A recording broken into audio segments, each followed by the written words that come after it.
Morning. Last week we began a 4-week little mini-series during this Giving Back to God time. Basically what we're going to do during those weeks is lay out 4 major themes about giving back to God that are present throughout the story. Last week we covered the first one, which was giving as an expression of shared mission.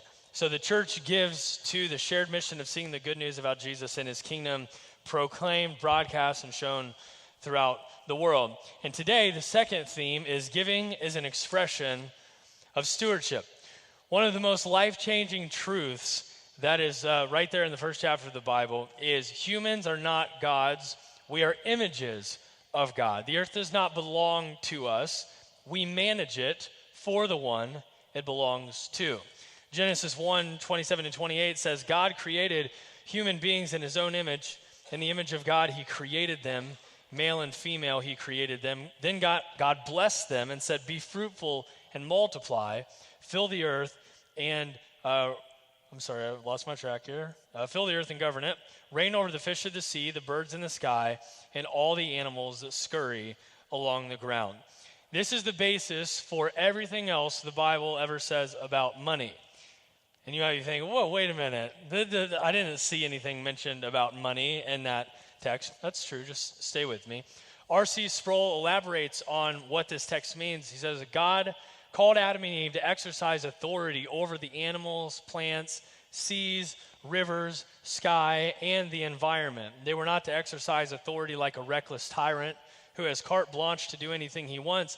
For God didn't make Adam and Eve owners of the earth.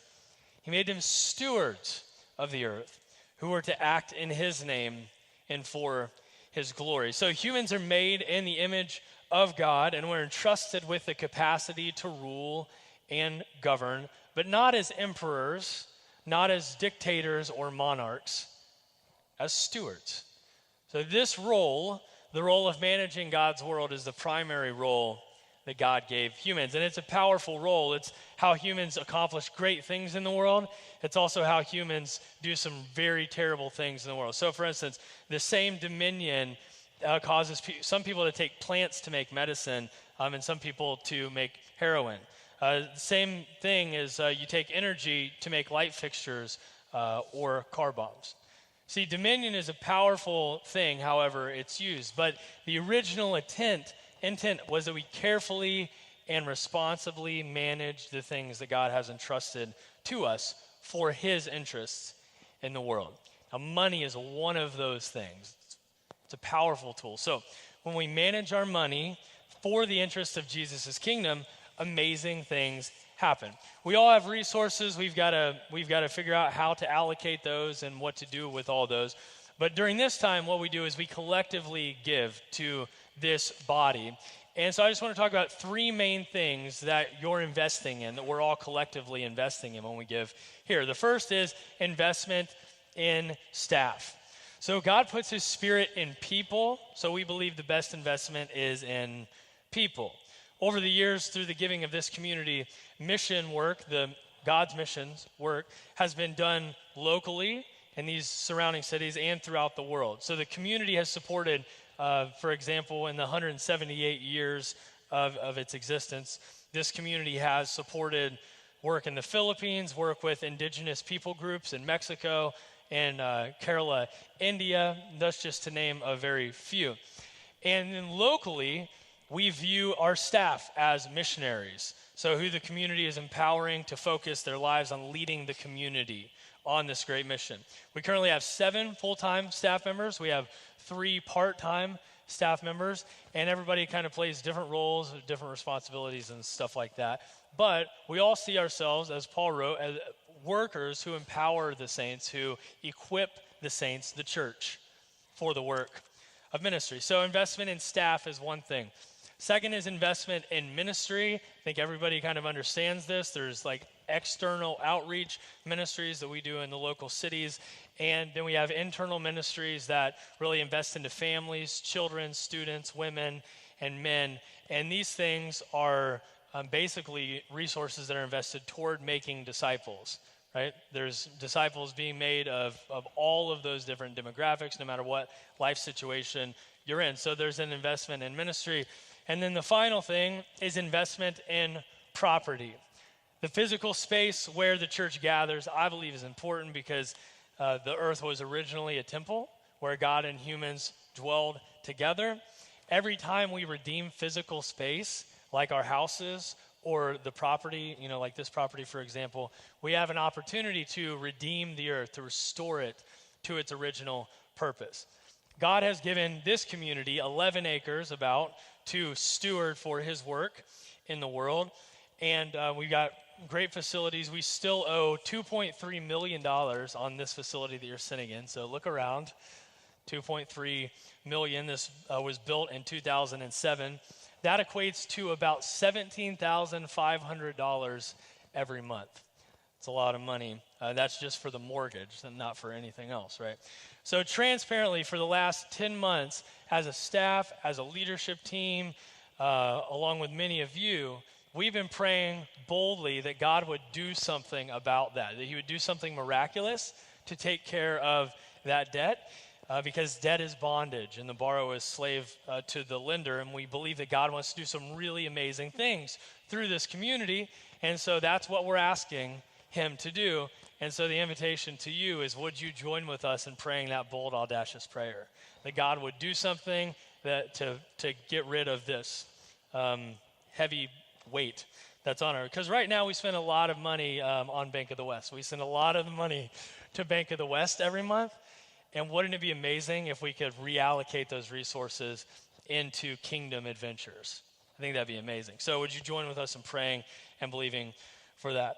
Each of us have been entrusted with resources. So as we make our budgets, as we manage our assets, let's invest them into kingdom expansion. Let's grow in that belief that everything we have is what we've been entrusted with by God.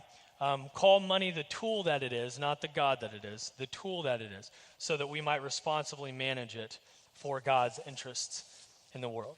So today is every teacher's dream, because I get to talk about money, politics, sex, and war. So pretty exciting. And again, some of you are like, I wish I would have went boating, but you're here. So this is the second week of this little section where Jesus is talking about fulfilling the law. And I'll just summarize like part one, which was last week, where Jesus essentially says righteousness is more than what we do, it's who we are. Righteousness is more than what we do, it's who we are. So after God brought the Israelites out of Egypt, he brought them to the foot of the mountain. And it's here where he gave them what's known as the law. This is what you might have heard of, referred to as Pentecost, which means the 50th day after Passover begins. The giving of the law was a significant moment in the history of Israel. This is where the covenant between God and Israel gets established. This is where the Torah was given to the people. This is where God laid out 613 commandments, instructions, and guideposts for this newly freed people. This was truly the manifesto for the nation of Israel. What Jesus is doing with the Sermon on the Mount is he's giving a new manifesto. And so he's taking some of these laws that they've all heard before, and he's redefining them. And that's where we are going to dive into today. But before we do, I just want to say, try your best not to read this with a legalistic perspective. Don't say, man, Jesus is making this harder than it already was. Yeah, I believe that's a flawed perspective of what's happening here. If what Jesus says here leads to a new kind of legalism, then we've missed the point. That's what the song they just sang was about, that these words that Jesus gives, they're about freedom and life. It's not a new set of laws that are going to force us into some type of legalism. So these are the policies and aims, the manifesto of Jesus' kingdom. This is how it applies to some of these older laws, and he's going to start with murder. You've heard that it was said by those of ancient times, you shall not murder, and whoever murders shall be liable to judgment. But I say to you that if you're angry with a brother or sister, you will be liable to judgment. And if you insult a brother and sister, you will be liable to the council. And if you say, you fool, you will be liable to the hell of fire. So when you are offering your gift at the altar, if you remember that your brother or sister has something against you, leave your gift there before the altar and go. First, be reconciled to your brother or sister, and then come and offer your gift. So the ancients talked about murder, Jesus says, but I'd like to talk to you about anger. Murder isn't just taking life from another human, it's harboring hate in your heart towards them. It's insulting them because of your own contempt. Now we obviously see why this is challenging right out of the gate, right? Because the amount of people in the world that have committed the act of murder, relatively small. But if you start opening that up to, how many people have been angry with others, insulted others, hated others, that amount significantly more, like probably everyone, right? Now here's the thing, in 2018, it's totally socially acceptable to do this. So we live in such a polarized culture that it's completely okay to despise someone or even hate someone, for example, who holds a different political view than us. And some of you are like, that's not true. Just scroll through your social media feed and see how people are talking to each other about this. And if that doesn't work, I'm not recommending this, but maybe you should if you don't believe me. Go read comment threads on internet articles. It's terrible. It's awful how people treat each other, how people talk to each other. Wars of words are rampant. It's pretty hostile out there. Now, I've had a season of my life, especially in my mid-20s, where I allowed hostility to define me. So I held other people in contempt because of my anger. I'm going to tell you a story, and then we'll have to edit this out, probably of the online stuff. But out of college, I got a job as a youth pastor in a city one state over. And the senior minister of that church and I did not see eye to eye. He was not a big fan of me, and I was not a big fan of him. And so Lindsay and I spent many of our nights as a newly married couple allowing hostility to fill our living room. I have to tell you, I didn't feel good. Didn't feel good at all. I never finished one of those conversations and felt more alive, more free, more whole. I felt the opposite. Maybe you've experienced that as well, that hostility, you just feel this grossness inside you. You feel the grossness in the room.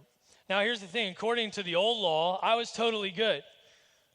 The religious leaders of Jesus' day would have been like, man, you're good to go. You've not broken the legal code. You did not murder that guy. But Jesus says, I had.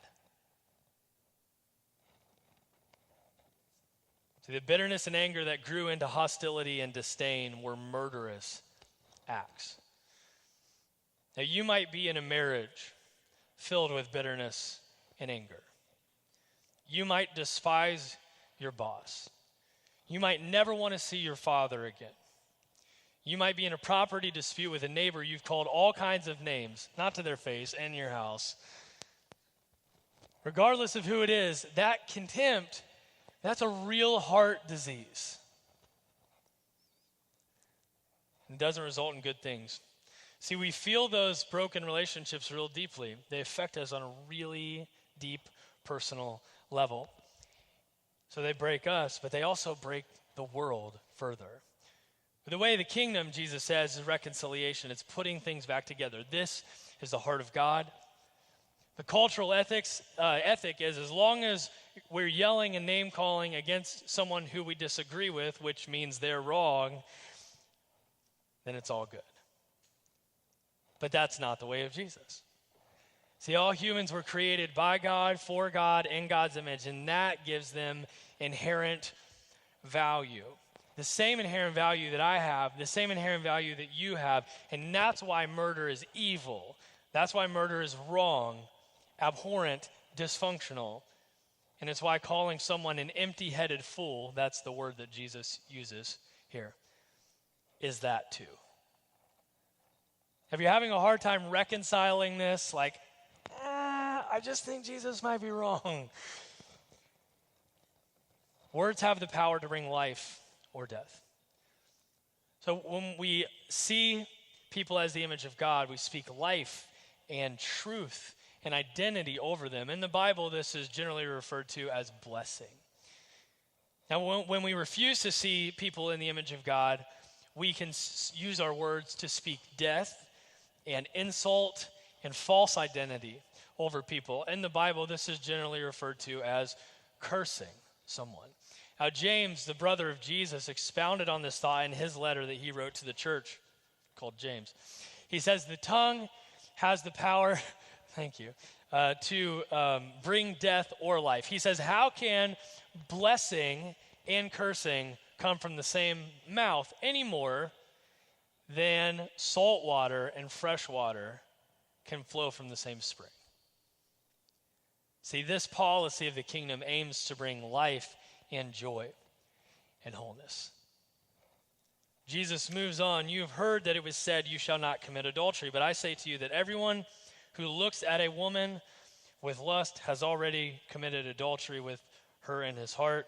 And I think we could read that the opposite way as well, even though Jesus didn't say it. I say to you that everyone who looks at a man with lust has already committed adultery with him in her heart. If your right eye causes you to sin, tear it out and throw it away. It's better for you to lose one of your members than for your whole body to be thrown into hell.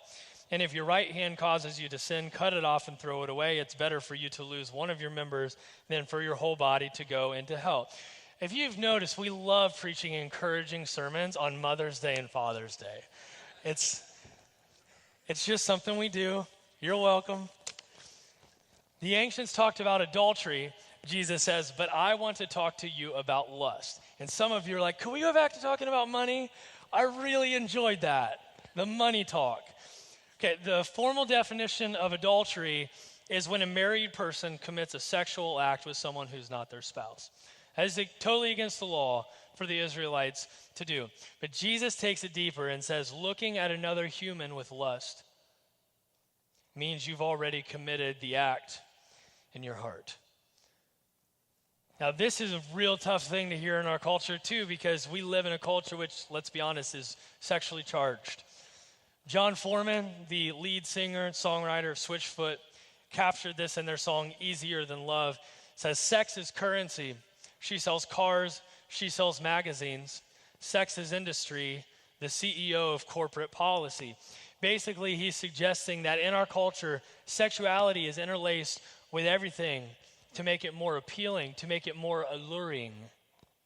And we know this, right? We don't need John Foreman to write a song for us to be convinced of it. We have incredible opportunities for feeding the lust habit. It's more accessible than ever in our culture.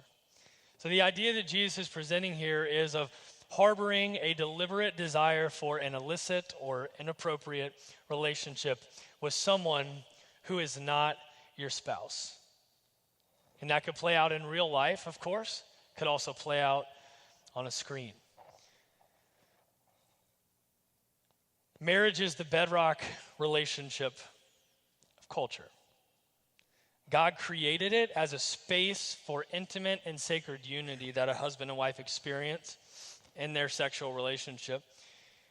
So, listen to this. This is kind of crazy. When we look at someone else's husband or wife with illicit desire, we're actually invading that sacred unity.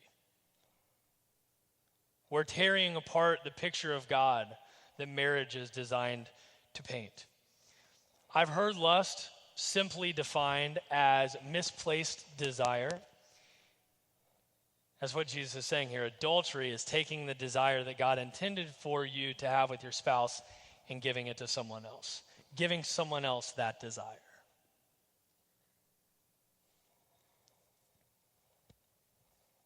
James, the brother of Jesus, elaborates on this one too.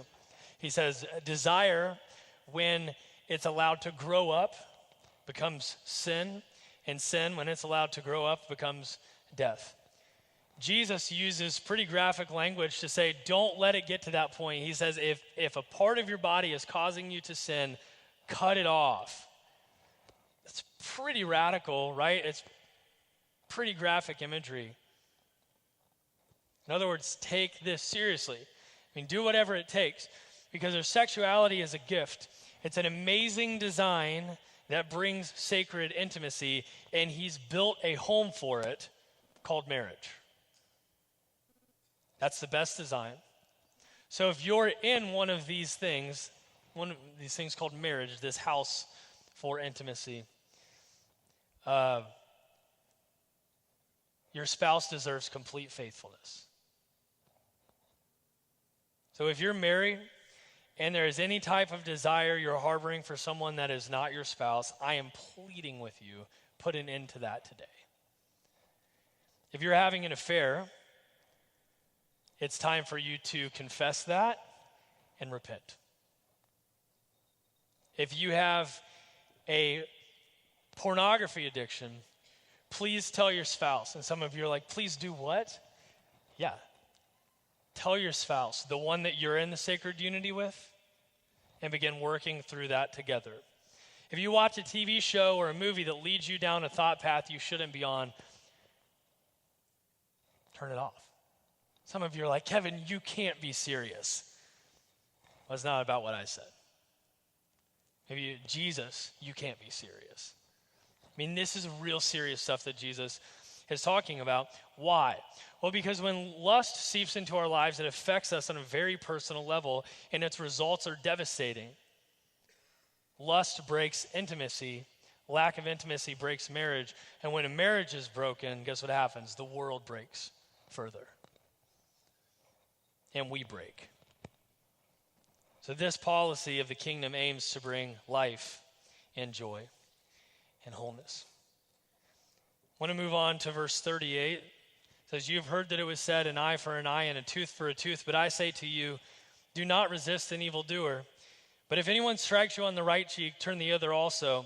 And if anyone wants to sue you and take your coat, give your cloak as well. And if anyone forces you to go 1 mile, go also the 2nd mile. Give to everyone who begs from you, and do not refuse anyone who wants to borrow from you. So the ancient law that Jesus is quoting there, an eye for an eye, a tooth for a tooth, that was given to prevent punishments that outweighed crimes. So what you do should have an equal punishment to it, not more. No cruel and unusual punishment. You recognize that as an American. By the first century, you were talking about not actual eyes and teeth, but financial damages in court. And so the first two things that Jesus talks about are actually legal processes. So 2 examples. The first is the famous one, the strike on the cheek, turn the other cheek. That's a common cultural phrase. This was a slap with the back of the right hand. Okay, and I don't know if that's ever happened to you, and it might have hurt, and you've been like, whoa, what happened just now? But it wasn't as big of a deal if it happened to you than it was back then, because this was the most offensive, most contempt-filled action that you could take with someone, is to, and Jesus says, don't do anything about it. Could they have done anything about it? Absolutely. There's actually a heavy fine leveled against anybody that did this.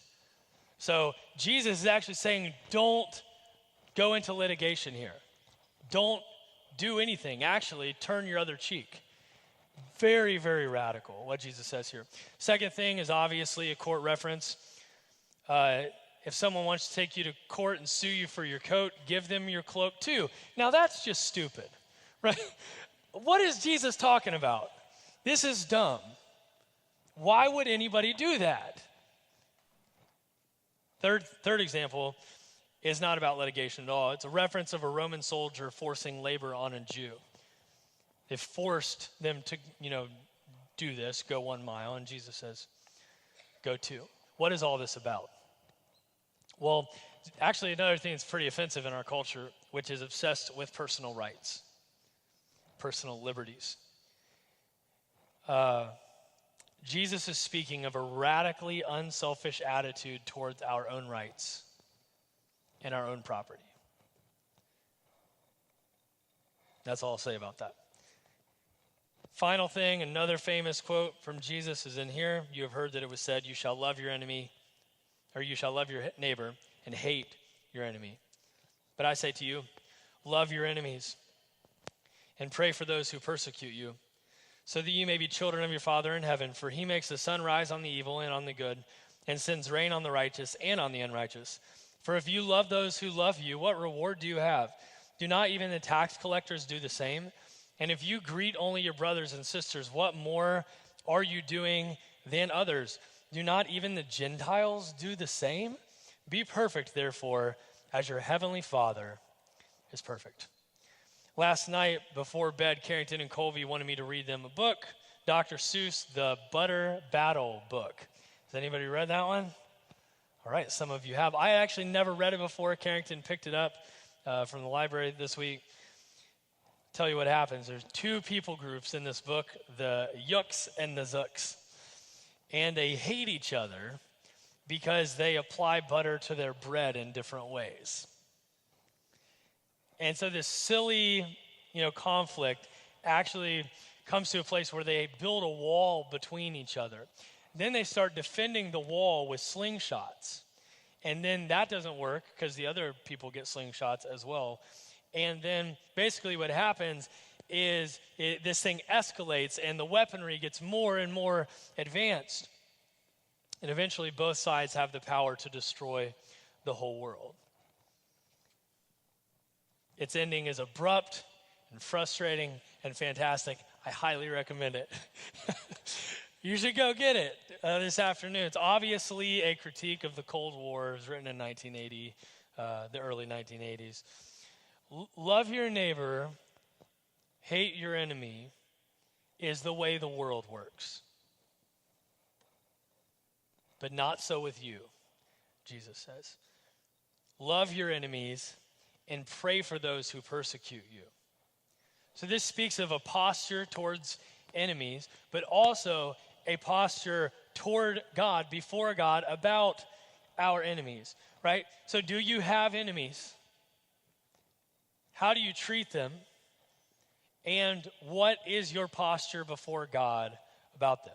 Because Jesus says, look, everybody loves people that love them back. The real test is, will you love those who hate you and cheat you and want to hurt you? You see how radical these ideas are that Jesus is presenting? How confrontational they were to these people who are listening, also to us who are listening in 2018? Jesus is calling us back to the ways of the garden. We call it shalom, the way things ought to be, or you might think of it as the interwebbing of all God's created things in perfect symphony. So Jesus isn't handing out a new law. He's not handing out new rules. He's demonstrating that the things that keep us from life and joy and wholeness go much deeper than rules. So you could take all of these things that we just talked about, lust, for example. I mean, how do you check that off in a day? Right? How do you check like the way that you feel about other people off at the end of the day? Like, what's the measuring stick? See, not murdering anybody is easy. I did that yesterday. I didn't murder anyone yesterday. I didn't commit adultery yesterday. I didn't make any oaths yesterday. I'm sure I hated my enemies yesterday to some degree. I mean, those are fine, things to check off. But what Jesus is saying is, like, real righteousness isn't something that you can just check off a list. Real righteousness is who you are. And so contemplate these deep truths and they will change you. They will actually lead you into freedom, because the kingdom life is the way to freedom. The freedom that we were designed to experience in the beginning. The kingdom life is the way to freedom. So we can have a life of obeying all the surface level rules. That's called legalism. Or you can have a life that's transformed by the themes of God's story. And that's called a kingdom life. In this way, as Jesus says, we can be perfect as our Heavenly Father is perfect.